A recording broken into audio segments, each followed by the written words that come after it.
في موضوع قلب الدنيا اليومين هادو في الفيس وفي التيك توك وفي كل مكان، اللي هو موضوع حفلة نوردو المغني التونسي المعروف، وحفلة الشامي اللي تم إلغاها في فيرست مول الأسبوع اللي فات. ممكن يخطر في بالك شنو سبب هذه المشكلة؟ ليش الدنيا مقلوبة؟ الأخوات في الإسلام طلعوا واعترضوا عبر منصات التواصل الاجتماعي، يقولوا ليش ألغيتوا حفلة الشامي وخليتوا نوردو يدير حفلة في حي الأندلس، ولا غير كانت حفلة الشامي عادي فيها عائلات وحفلة نوردو شباب بس؟ هذه عنصرية أكيد، ما تبوش البنات يعيشوا حياتهم بس. واحدة طبعا اللي فهمت ان بنات تعصبوا من هذا الموضوع، لان لما قالوا الشامي بيجي الدنيا انقلبت كيف وليش، وفي مشايخ طلعوا في التيك توك يقولوا كيفك، وفي حفلة نورد وما طلع حد يتكلم عن هذا الموضوع. الصراحة بشكون معكم صريح، انا بالفعل ما قابلنيش شخص يتكلم عن حفلة نورد. الصراحة اتفق معاكم في هذه النقطة، على عكس لما كان بيجي الشامي، ممكن بسبب ان الشامي مشهور اكثر من نورد بواجد، ولكن ما علينا. انا شخص رافض فكرة الحفلات بشكل عام في الدول العربية، مش بس في ليبيا، في الوطن العربي كله. واحنا عارفين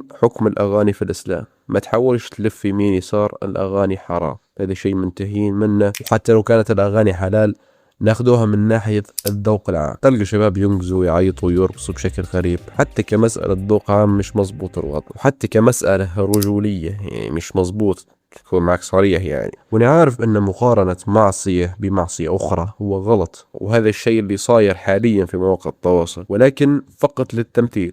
قارن بين حفلة لأم كلثوم قبل وبين حفلة لنوردو أو سمارة أو بالتي أو غيرها، حتى في دول أجنبية، حتى المغنيين الأجانب اللي تعتبروهم محترفين يعني. قبل الحفلات كانت حفلات راقية، الناس جالسة وتسمع وتصفق فقط، هيك كان حفلات قبل. ومش بس في حفلات أم كلثوم، سواء عبد المنعم حافظ ولا واحد آخر في هذيك الحقبة. أما حفلات اليوم كيف ما قلنا، تلقى نقيز، عياط، إحبال بجميع أنواعه. ونكرر، غلط انك تقارن معصية بمعصية اخرى، ولكن فقط نبي ترتسم في بالك الفكرة. فالحفلات بصفة عامة شيء خراب، سواء جابوا الشامي ولا نوردو ولا حتى امينيم. ولكن النقطة اللي نبي نوصلها اني شفت كمية تناقض بشكل غريب الايام هذه بعد ما الغوا حفلة الشامي. طبعا سبب الضجة اللي صارت قبل يجي الشامي بايام او بعد ما اعلنوا قدومه الى طرابلس، هو ان احنا دولة محافظة وما نبوش حفلات فيها أغاني وفيها اختلاط وما يجيش الكلام هذا، واللي هو شيء مزبوط وأتفق معاه بنسبة 100%. ولكن في حفلة نوردو ما شفناش نفس الضج.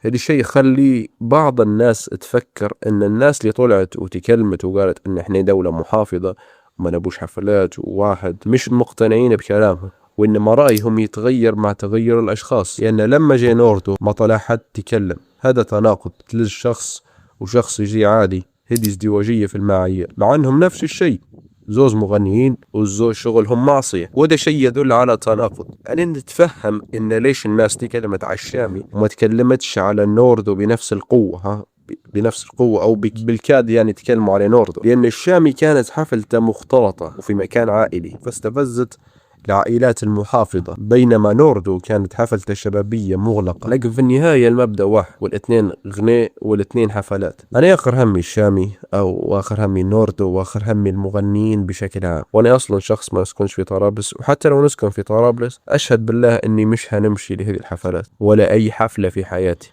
ولقيت بعض الأخوات يتكلموا ويقولوا إن لو جي لاعب كورة لاستقبلتوه كلكم. هنا بنوقف أنا شخصيا، لأن بالفعل لو جاء شخص لاعب كورة معروف على سبيل المثال كريستيانو رونالدو مثلا، أنا شخص بنحاول إني نقابله، نكون معك صريح. ليش؟ لأن شخص نقدر ناخده قدوة في عمله بعيدا عن الحياة، يتكلم عن عمله فقط بين قوسين، إنه شخص رياضي محترف لدرجة مرعبة، ناخده قدوة. ليش لا؟ اللاعب الرياضي يمثل الانضباط، التغذية الصحية، العمل الشاق، والابتعاد عن العادات السيئة، وأما قيم إيجابية يمكن لأي شباب أو شابة الاقتداء بها في دراستهم أو عملهم. ولكن في شنو بالضبط نقدر نقتدي بالشامي ولا نوردو ولا بالتي ولا توباك ولا امينيم ولا الحاجة الوحيدة ممكن تاخذ عبرة في قصة حياتهم، أغلبهم يعني قصص حياتهم يعني تاخذ منها عبرة. أما في عملهم ما فيش شيء يقتدى به، على عكس لاعبين الكورة أو أغلبهم، مش كلهم أكيد، ما علينا.